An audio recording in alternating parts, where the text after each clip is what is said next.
Hey, welcome back. Montana World Affairs Council on the radio. Right over there, John King, and of course, Bob Seidenschwartz with the Montana World Affairs Council. Good morning, Bob. Good morning to you.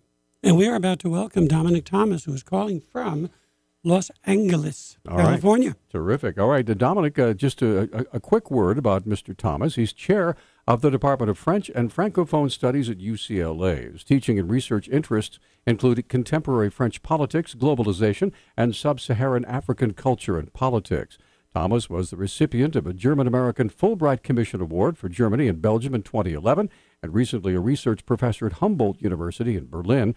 Publications include Black France, Colonialism, Immigration, and Transnationalism, and Africa and France, Post-Colonial Cultures, Migration, and Racism. All right. So with that, we welcome Dominic Thomas to talk back in the Montana World Affairs Council on the radio. Good morning, Dominic. Hey, good morning, folks. It's great to be back with you. All right. So, Dominic, and please, if there's anything that we may not pronounce correctly, please feel free to jump in. Especially me. Well, we only have so much time. My French is very limited. You were recently in France for a very important election that took place. And the winner of the election is Macron. And there's a significant sea change, at least initially, that is going to spill out of this election. So I'd like you to start with the fact that this was the first candidate and elected official that I think in decades was outside the two main parties. And he ran on a very specific platform that also promises a different kind of direction for France. So would you please describe a little bit about, one, how did this gentleman come to be in terms of his background and, of course, being out of the mainstream of the two, competing parties? Macron for dummies, in other words. Right. Okay, here we go. Well, this was an election in which there were just many, many firsts. And one of them you alluded to. Not only did Emmanuel Macron make it through to the runoff stages and then subsequently go on to win the actual vote for the presidency, but this is the first time, not just in decades, not just in the history of the French Republic, but in the history of France.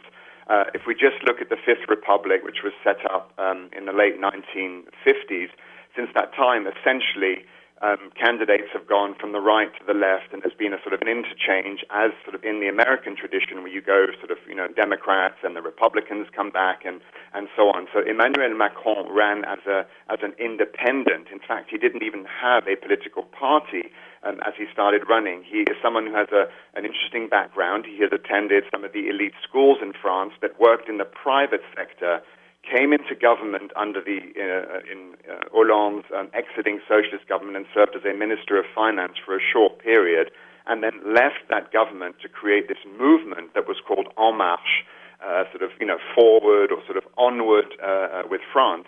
And then once he was actually elected, the first few days led him to change that movement into a political party, because now he has to go to parliamentary elections to try and achieve as kind of a legitimacy that will allow him to govern. What was so interesting in this election was really, it was sort of a perfect storm. The socialists had done incredibly badly, really, essentially over the last 5 years, and the sitting president, which is also a first, did not even try and run for re-election because his popularity ratings were in the single digits at the time. And so this left, after the socialists ran a primary, with a big gap on the left. And on the right, the candidate that was running for the Républicains, which was the party of former President Nicolas Sarkozy, their candidate, François Fillon, got embroiled in a whole range of financial corruption scandals that involved fictitious employment of his wife and children and so on. And so that candidate was basically, had very little chance of making it through. So this then left Emmanuel Macron sitting in the middle, with on the far right, the candidate we'll talk about in a minute, Marine Le Pen, representing the Front National, and then this other candidate that ran as an independent, Jean-Luc Mélenchon, that represented the far left. So it was a sort of a perfect opportunity for a candidate like Macron to emerge and to run on what was a centrist platform. He essentially argued, I am neither of the left nor of the right. Would you explain to me, and this is one of the things I always have difficulty with when people use the left and right spectrum to talk about politics in different countries.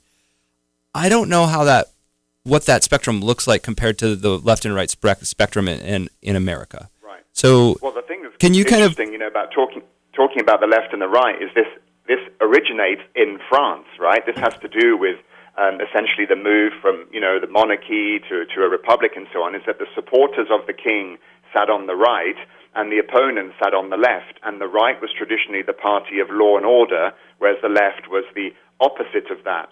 So the political spectrum has been defined historically by left-right. So even the fact that a central organization emerges is really unusual, right? So the big difference between the French system and, let's say, the American system, there are similarities, and the French system is actually moving more and more towards being Americanized, is that you essentially in the U.S. have these primaries that yield one candidate for the Republicans and one candidate for the Democrats. And within that initial spectrum, candidates represent a whole range of sort of political views and so on.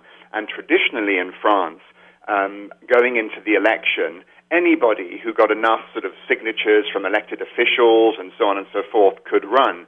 So in 2002, for example, there were 16 political parties on the ballot, and this time around there were 11, and televised debates were held, which was sort of crazy.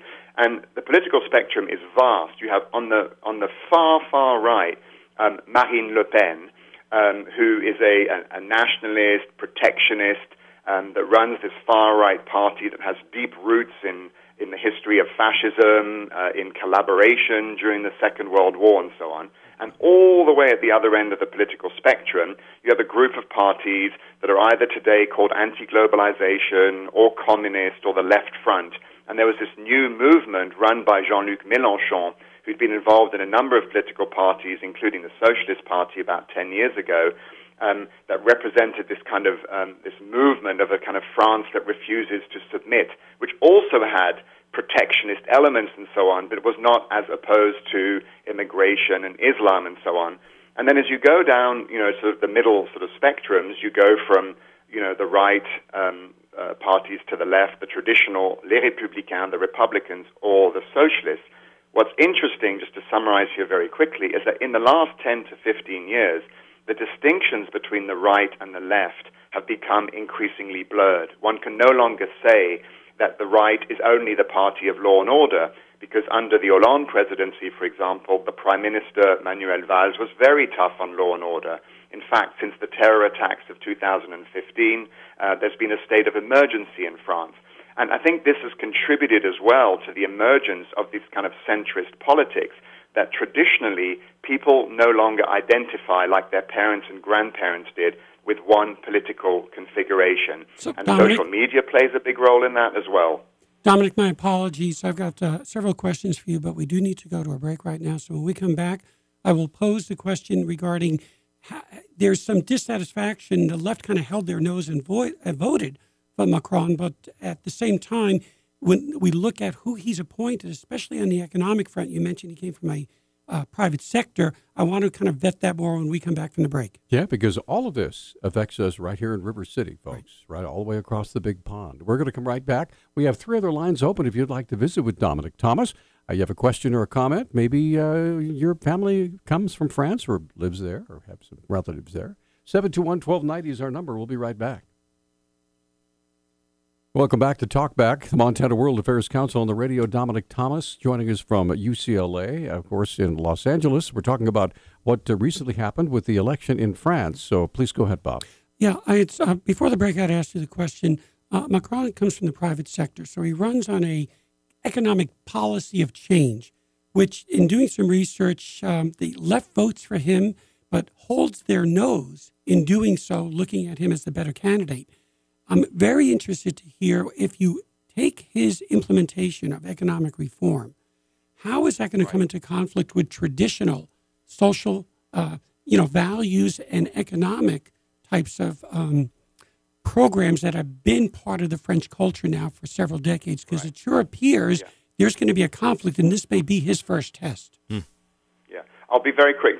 I've got to provide just very quickly some context. So the French election there are 2 rounds. In the first round, folks go out and vote basically for sort of whoever they want. One often sort of says that they sort of go out and vote with their heart in the first round. And in the second round, it's really a kind of an opposition vote. You vote not so much for the candidate you're passionate about, that you vote against another candidate. And given the fact that the other candidate was Marine Le Pen from the Front National, this far-right political party, in 2002, her father had made it through to that round, and people overwhelmingly came out and supported Jacques Chirac against her father. In this particular case, there were a number of issues. On the one hand, the socialists had nobody left, and Emmanuel Macron had come out of that kind of tradition, and so support for him was very high in those ranks. Where the support dropped off was on the far left with this candidate, Jean-Luc Mélenchon, who refused to endorse him. He said, no votes for Marine Le Pen, but I will not support Emmanuel Macron. And that goes to the heart of your question and to the heart of what essentially political leaders for the last 20 or so years in France have been trying to do, is to strike a balance between an extremely strong unionized employment sector that has made reforms to the economy incredibly complex, and a candidate or political leaders that see themselves as more globalists, who have a vision of France that's more anchored in the European Union, that understands the demands of a global competitive economy. So Emmanuel Macron, interestingly enough, in building this new political party and in selecting his cabinet ministers to try and open up this cabinet, appointed to very high levels people who come from the right to take over these financial reforms, not forgetting the fact that his only experience in government is himself as a finance minister. So it's a sector that he knows very well. He was closely involved with some of the employment reform laws, and the employment reform laws are essentially as follows. Unlike most left candidates, he is not opposed to lowering taxation on businesses as a way to incentivize them in the workplace, right? So to that extent, he's less of a socialist and more of someone on the right. He also believes in greater flexibility in the workspace, which clearly puts him as a kind of center-right candidate versus the left or the far left that is about employment protectionism, job contracts, and so on. And this is going to be the hardest thing for him to negotiate, is flexibility in the workplace, which means easier to hire and therefore lay off people, and also putting caps on compensation for unfair dismissals and so on and so forth. And so you have on the one hand a very protectionist social system, but also a society that desperately wants to be more active in the global economy. Can you explain for us in America what the French economic perspective is? I don't live there. I only pick up stuff through TV and friends that happen to be from France. But I get a picture from over here that growth is anemic, that it's very difficult for young people to get jobs, that there's perks and benefits to those that have jobs that allow them to kind of ride a little bit easier and not work as hard. I mean, there's all these things. I'm sure some of these are stereotypes, but I was hoping maybe you could give me a more realistic perspective. Yeah. No, I think you're absolutely right, and the situation in France is not different in many ways from that in the United States, that there are people in France who are what one might call, who are doing very well in this new sort of globalized economy and so on, and others that are struggling. And part of the divisions on the political landscape is ultimately which political parties have been able to appeal to those that feel like they've been left behind. In many ways, you have a kind of globalists who are doing well versus those that are not, and that are often living in areas that are similar to the Rust Belt, formerly industrialized areas, and so on. So France has a very, very strong civil servant state sector, and Emmanuel Macron wants to sort of shrink that sector, shrink the number of government employees and so on through retirement, and incentivize people to work more in the independent or in the private sector. So this is a very different way of thinking about these kinds of questions. He sounds a lot like a U.S. conservative.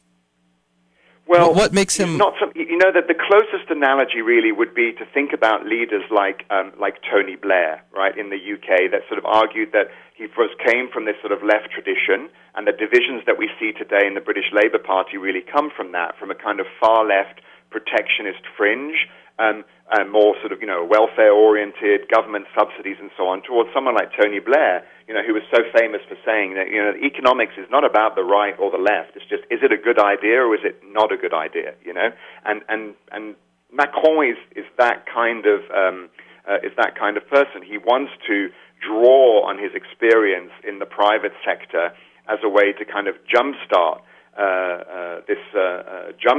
the sort of the economy. So the French economy right now is struggling. Unemployment is at 10%, and it's especially hard on young people and on young underprivileged people who are living in some of these housing project sections of society where unemployment can be above 25%. Whereas elsewhere in the world, they've found more opportunities and so on. So the idea is that, on the one hand, young people want job protection. They don't want to feel exploited by employers, but employers are reluctant to take them on because it's so incredibly difficult to dismiss an employee once you've hired them. So there needs to be some adaptation on both sides for France to be able to move forward. Now, France is, of course, one of the world's leading, economies, and it's incredibly competitive in certain areas, such as, the construction of Airbus, trains, nuclear energy, space research, cell phone technology, and so on. So about half of its sector is very much engaged in the global economy, and the other half is not. All right, we're up against another break. 721-1290 is our number. I wanted to, when we come back, if you don't mind, Dominic, the Great Britain has decided to leave the EU. One of the reasons that was stated was they wanted their borders back, and was wondering what the mood is in France as far as the and there's a treaty, Peter, that we will pose to Dominic to help us understand the significance of this vote and what it may mean regarding Britain's borders. Sure. But we're going to come right back with more of Talk Back, the Montana World Affairs Council on the radio, Dominic Thomas, sharing his valuable experience with us. If you have a question or a comment, we have 3 lines open at 721-1290. Well preserved. Who ate the dead squirrel? All right. We're back. 721-1290 is our number, 1-800-568-5309. All right, we are thrilled and privileged to have with us Dominic Thomas, visiting with us from UCLA. And we were right in the middle of a great conversation, so go ahead, John. Yeah, he was explaining Macron and kind of putting him in perspective with Tony Blair, which is a great perspective if you watch English elections and pay close attention to them. But for many of the listeners in the United States, they probably don't know much about Tony Blair's policies. So I'm going to try to push you a little bit, Dominic, and see if you can name an American politician that you think Macron is similar to. Bernie Sanders? Past or present, Dominic? Yeah. Well, he's been compared by economists to, there are a number of aspects. I think, first of all, in terms of thinking about some of the economic aspects, he's been compared to Bill Clinton. Mm-hmm. Bill Clinton, Tony Blair, and this sort of notion of the sort of, the economic third way and so on too. As a personality, and he very much played on this, he tried to present himself as this sort of, young, outside of the political establishment person. You remember, he's the youngest French president in the history. He, in that regard, presented himself as the sort of, movement for change. And with that, there was no ambiguity. It's change in the sense of Barack Obama, change we can believe in, right? Take that momentum forward. His campaign was run with a lot of door-to-door leafleting and so on, which is unusual in the French tradition. He used a lot of sort of, public media appearances and so on, had a very savvy digital campaign too. So there was bringing both youth and change to the political landscape, which is something that we're seeing in many areas around the world, where people are simply disillusioned with this kind of, not just interchange of the regular political parties, but as in the United States, where for 28 years coming up to this election, 3 families, the Obamas, the Clintons, and the Bushes, had been the only available folks to essentially vote on in these elections. So Macron capitalized on that. In America, I got this perspective of, watching ever since Brexit. I got this perspective that there was this tide of nationalism versus globalism that was impacting all these different countries, and that it finally stopped when it got to France, that it was kind of the beachhead there. Can you give your perspective on that interpretation? Yeah. And a lot of people were saying, okay, Le Pen is Trump, Trump is Brexit, and they were making a through line all the way through. Where does that analogy break down? Right. This is ultimately the big question, and of course there are many ways of looking at it. You can look at other votes that have taken place. So yes, we have the Brexit vote, which was a stunning referendum, as we know, manipulated in all sorts of new and interesting directions. But I think the world changed on June 23rd, 2016. Certainly, the Trump election surprised many for a whole range of reasons. Now, it also depends on the kind of political system that you have and the type of voting that takes place. Because, of course, the American system is not based on the popular vote. It's based on the electoral college. This shifts the kind of way, the demographics and so on. So let's just take the case of Marine Le Pen in France. Was she stopped, yes or no? Well, if you consider that she took over the party in 2011, was the third party in 2012, and by this stage made it through to the second round of the election and doubled the votes of her father and had over 10 million people vote for her in the second round, we could say that she was remarkably successful in moving her political party forward and in making it a kind of legitimate part of the political landscape. However, in the second round, she suffered a devastating defeat because Macron was able to get over 60% of the vote, which is essentially the largest in the history of the French Republic, except when her father was defeated by almost 90 to 10% back in 2002. So you could say, right, she was stopped there. She's not yet a party that can do well in the second round, but she's making real inroads on the French political landscape. Now, you look at the Netherlands election, a very different election, where Wilders was running on this very far-right, anti-Muslim agenda. Now, he actually improved the number of seats that he got obtained in Parliament, but no one will work with him in a coalition, so he's been blocked.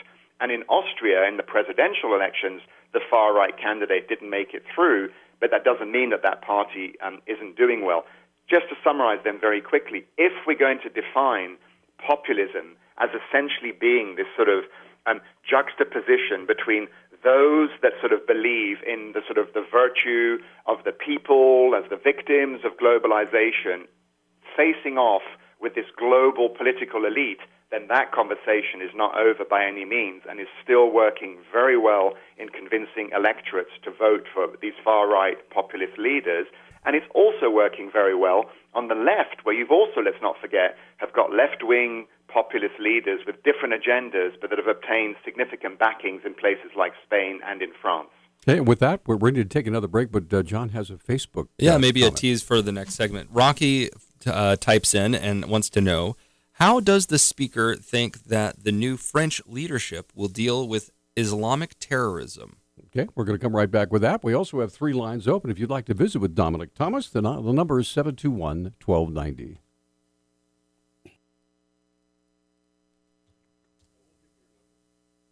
Talk Back, the Montana World Affairs Council, proving why this is such a popular show. We tell you what, we get guests from literally all over the world. We're visiting with Dominic Thomas, who's talking from his expertise in what's going on in France. And of course, John King and Bob Seidenschwartz. And Rocky had a question about how France will deal with terrorism now after the election of Macron. Right.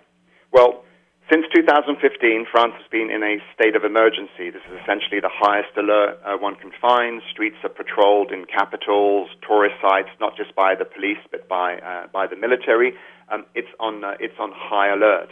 Now, what's so interesting about this question as well is that essentially all major attacks that have taken place, in Europe, European Union, since the early 2000s, with the exception of, say, the Anders Breivik attack in Norway in 2011, have either been sponsored by or inspired by groups like Al-Qaeda, ISIS, and so on. That's the first thing to say.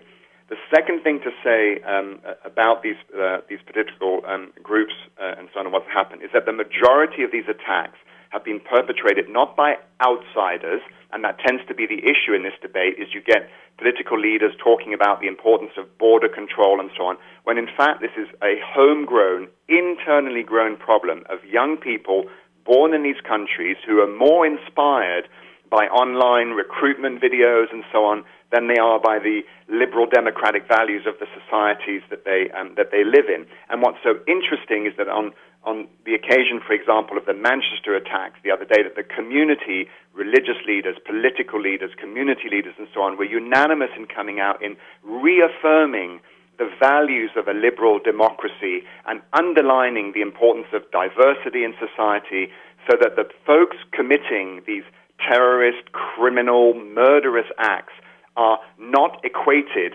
with being those peaceful Muslims living in the society in which they are operating. Now, what's also interesting about this is there are two real sort of new things that have kind of happened. First of all, the symbolism of the attacks.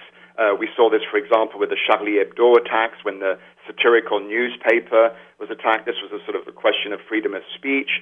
We saw the July 14th French Bastille Day celebration attacks, the market attack in Berlin, and of course the attack around Westminster, and so on. And the second aspect of it is that these are not only taking place in huge international global capitals like London, Madrid, Paris, but also in smaller areas like cities like Manchester, cities like Nice, which go to destabilize society. So Emmanuel Macron has been, absolutely unambiguous, on the one hand in his desire to fight against this and to work with international partners in attacking the root causes of global terror and so on, but also in addressing the deep economic problems in societies that are also the feeders for these young people. So, Dominic, you just said something I was going to ask you, which is, I do not see this changing within these countries, meaning the European countries, until there are truly economic opportunities. You mentioned unemployment earlier. You look at the unemployment, especially of Muslim youth, and it is 35, 40% or higher in some areas. So the feeder that the internet provides to this type of mindset is going to continue to spur this when you don't see opportunities that may exist for you while others have. Right. So absolutely. So of course these are incredibly divisive issues, and there are so many different ways of looking at it. I mean, of course, and it's important to not forget the fact that these are, acts committed by individuals who can only be described as murderers and so on, right? And I think it's important to not just find social problems that excuse the behavior, but to definitely put that blame and culpability on them. Having said that, it's also important to try and understand, because this is not just a sort of a one-off phenomenon. This has become part of life in Europe since the early 2000s, and it's not going to go away until one deals with the questions of integration, assimilation, unemployment, and so on. Now, the interesting thing is yes, unemployment is absolutely important, but the real space of radicalization are French prisons, right, of course. And so what leads one to prison as precariousness, criminal activity, and so on and so forth. So you're absolutely right that it's dealing with some of those social problems. And on both sides of the political spectrum, if we exclude the kind of the far-right rhetoric that's just about fear-mongering and anxiety, both political parties agree that we have to kind of deal with these social problems. Nicolas Sarkozy talked about having a kind of Marshall Plan for the housing projects, and the former Prime Minister, François Hollande, talked about the fact that there is a kind of apartheid in France, a deep division between those that live in these disadvantaged neighborhoods and that are, in many cases, Muslim, and those that live and benefit from mainstream French society. So if I were a French resident and I heard this dialogue about, homegrown terror, which obviously that plays a role, but then I look back at what has happened. It seems to me that a lot of outside resources from outside of France get into these terror attacks, whether that's Kalashnikovs or AK-47s, other weapons trucked in. And the French attacks in particular seem to involve a lot of planning, even more than had occurred in other terrorist attacks across Europe, a lot more organized and orchestrated. Tell you what, Dominic, can you hang on to that answer for just a moment? We're going to take a quick break, and we'll come right back. 721-1290 is our number. Learning lots of great things here. I'd love to have you participate if you'd like. It's 721-1290 or on our Facebook page.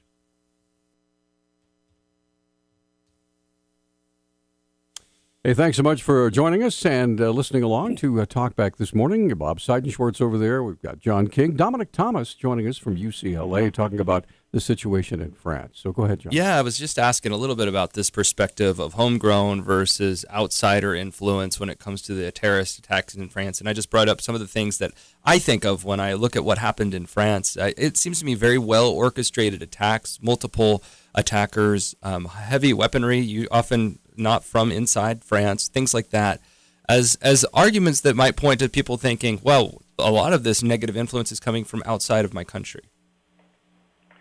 Yes, I think you're right. I think there are two ways of looking at what happens. There are, on the one hand, fairly sophisticated, coordinated attacks, that we all know that the bomb making is an incredibly complex process. And so there are, on the one hand, those that are the willing suicide bombers, and then there are the actual makers of the explosive vests and so on, which are at different levels of sophistication. We've seen some that have been, unfortunately, incredibly effective and disruptive and have resulted in deaths and mayhem, and others that have either not detonated or not detonated at the right time, and that are less sophisticated. You're absolutely right that there's a weapons feeding track that's there, and that has to be addressed.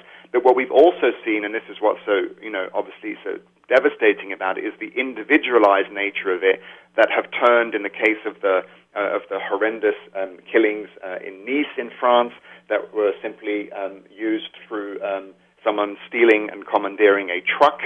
We saw this in the Berlin market, and we've also seen knife attacks or individualized attacks with personal pistols and so on. So there are both sides of this spectrum.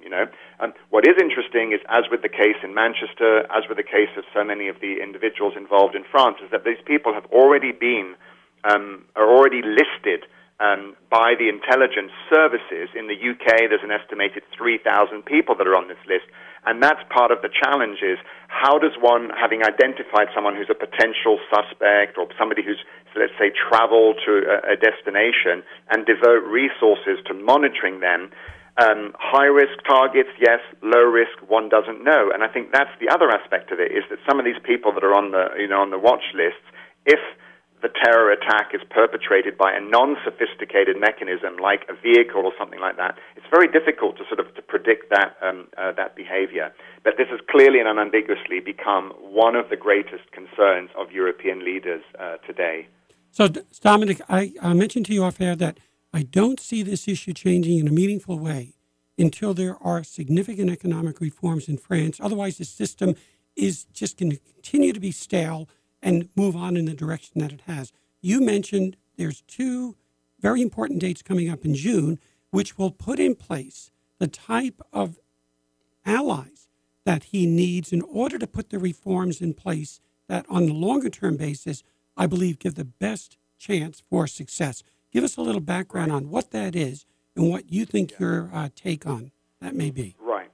So, as you all well know, in the U.S., everyone knows about, the words like gridlock and midterm elections and all of those kinds of things, which can mean that a sitting president can end up, a few years into their term having no opportunity to pass legislation or struggle to pass legislation because they don't control the Senate, etc. So what they did in France is, in 2002, they decided to change the constitution so that a president would be elected for 5 years rather than 7 years, and that 2 weeks after being elected, they would hold the parliamentary elections so that a winning president could carry that electoral momentum into the parliamentary elections, come out with a majority, and be able to govern.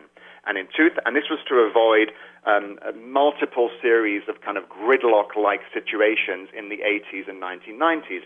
So in 2002 and 7 and 12, were the last three elections, this is exactly what happened. They carried that majority, and they were able to enact some kind of social change. Now, in the case of Emmanuel Macron, his movement has just become a political party, and we have absolutely no idea what is going to happen in this legislative elections, of which there are 2 rounds on June 11th and June 18. So what he's trying to do is, first of all, he gets to appoint a prime minister who appoints a government, and that government gives us a strong indication as to what they hope will come out of this legislative elections, because it's a real cross-party a group of ministers. Not only are half of them women, but they also, half of them come from, of the representatives will come from civil society, so they're not long-term political figures. And in his cabinet, he's got people from the Socialist Party, the Right Party, another center party, and the left, right? So very representative.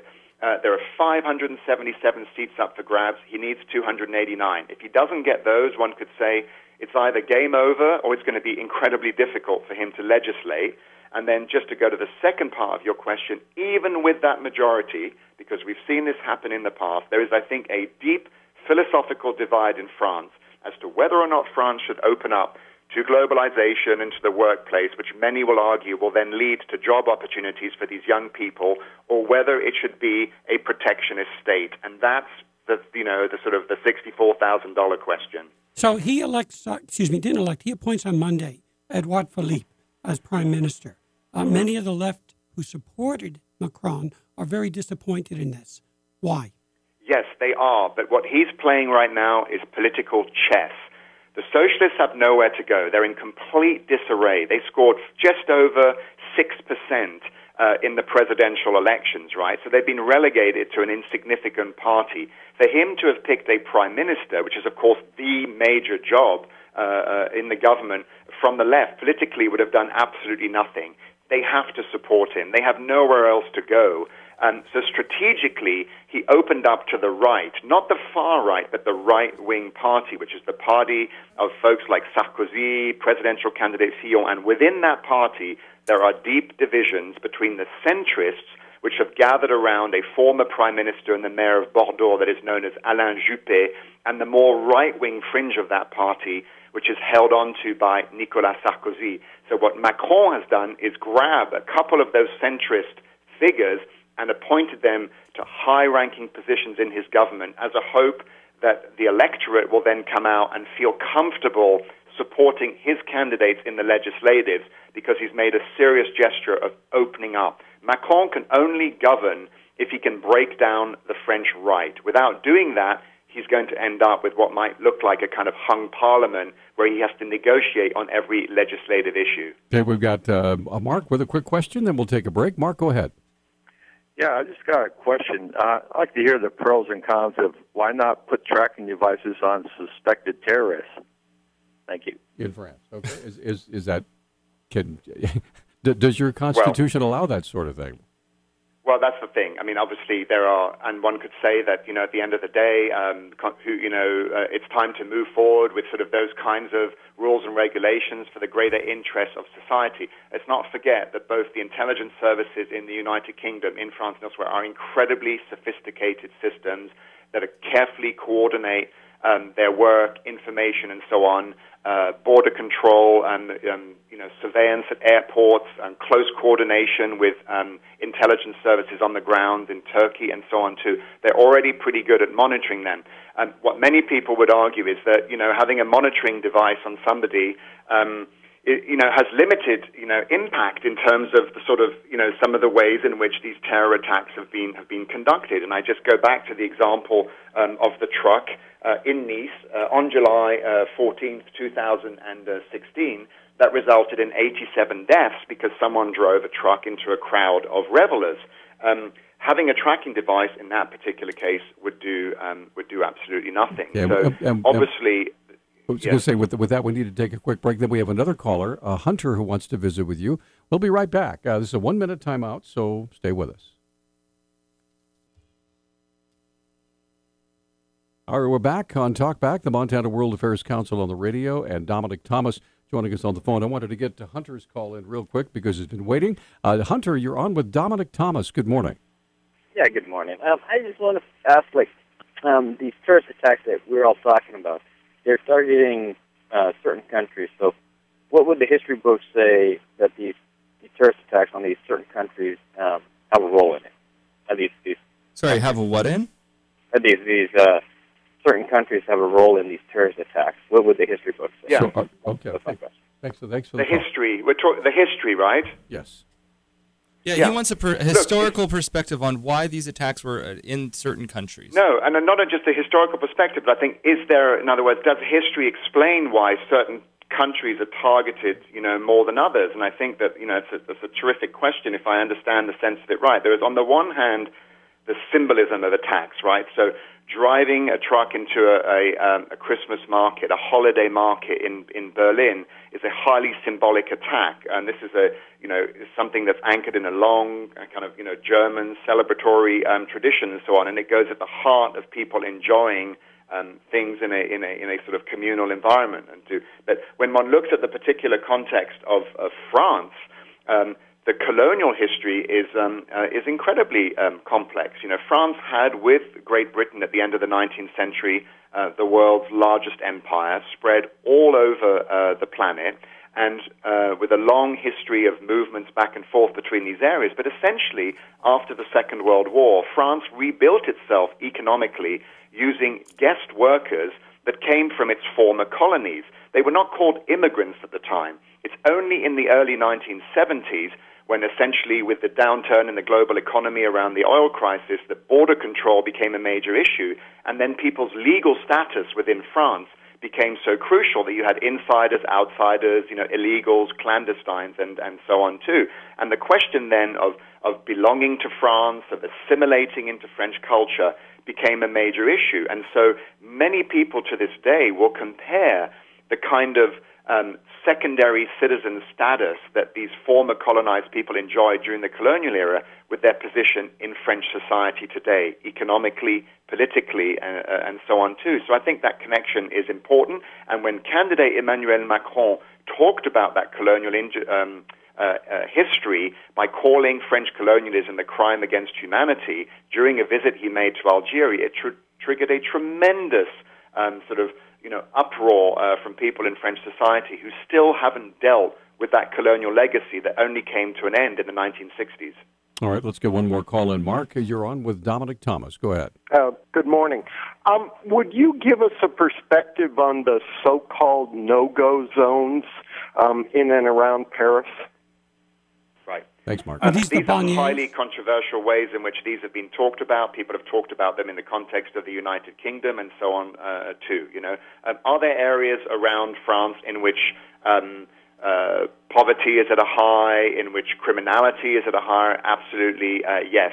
But the characterization of neighborhoods in urban centers or around urban centers as no-go zones because of dangers is as problematic as talking about certain areas around U.S. cities that may be dangerous because of gang activity and so on and so forth. So my response to that is to say that this really gets us into the realm of anxiety and fear-mongering and so on, and is a very divisive kind of question. And I would encourage people, when they travel to Europe, to not remain stuck in this idea that Europe is a white continent and that somehow or other moving out of those tourist areas or areas of privilege is somehow entering into another France. It's a diverse, complicated country, and I personally reject this idea that there are areas that one cannot go to.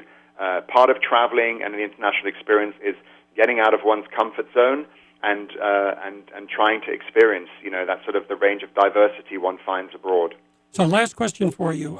Macron promises to double down on the EU. He recently meets with Merkel. What do you think the outcome is in terms of what he's attempting to double down on?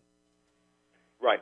He wants more European integration. And I would say that what's so interesting about this whole election is that in many ways the French vote was an anti-Brexit vote, because Marine Le Pen's view of the world was protectionist, lockdown, let's get out of the European Union and so on, whereas Macron was unambiguously in favor of this. He wants greater integration over security, over finance, over governance, and over the question of military and so on too. The European Union, let's not forget, was designed to promote prosperity. Europe is much better off than it was in the period after the Second World War, and it is a family of nations working together and struggling. And I think that people were deeply aware of the fact that that Brexit was going to be a very difficult path ahead for the UK, and the fact that Macron won makes Theresa May's Brexit negotiations even tougher as we go forward, and the fact that Angela Merkel is up for re-election in late September puts Emmanuel Macron in a position of power, I would argue, even in front of the powerful German Chancellor, who has to be very careful in the months ahead of defending Europe, but on the other hand, also of running for re-election in Germany. Dominic, we are completely out of time. Thank you for your perspective and your expertise. You've been a wonderful guest. It's such a pleasure being on with you guys, and I hope we get to do it again. Absolutely. Thank you so much. Take care. Appreciate it. Dominic Thomas. And now coming up tomorrow. That's right. We'll have a little bit of Election Day open phones, and then we'll have Mark Thane on to talk about Missoula County School District 1. You bet. And, of course, Mark comes on once a month and takes your questions, as all public officials should do. You guys have yourselves a great day, and we will see you tomorrow morning bright and early at 6 for Montana Morning and Talk Back at 8:30. Have a great day.